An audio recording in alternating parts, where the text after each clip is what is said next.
موسفید موسفید چی میگی لبای میگم که زمستان مینا که به نزدیکی آمده است. اگر همیخمان یک گاو می داشتیم در زمستان یک پیالک شیر گرم می خوردیم. چی می داشته؟ یک گاو می داشتیم. درست آخی بچه خیلی کنم آخی موسفید میگم ایا می پلای پنسیا بیا یک چینیم چی جمع کنیم یگان مادو تا سرشوی زمستان یک گاو بگیریم آخی. درست گفتی کمپیر جون درست گفتی همین اکو من یک آدمی یارو دوست دار خیش تواردار صاحبی این قدر همیه را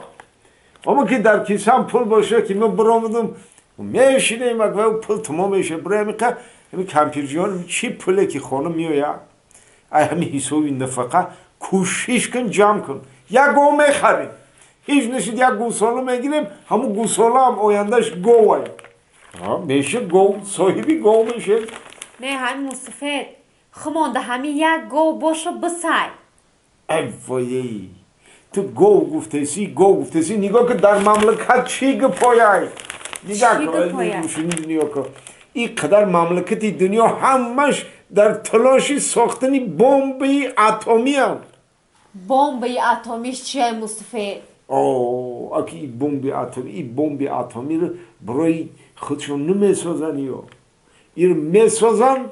برای که در بالای یک مملکتی دیگه پرت هاین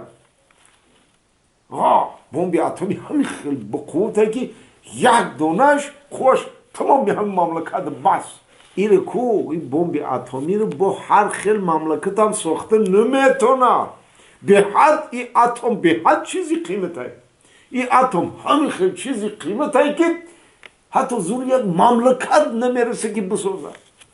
ایا باشن بسازن بالا یک مملکت میپرتوین همین خیلی چیزی قیمت بهاره موسفید البای میگم کاش که یک تای همو بمبی اتمی را همی درمی داری حولی خمون میپرتفتن کمپی بمبی اتمی رو در خانه من پرتوین تو میدونی خانه ده چی گپ میشه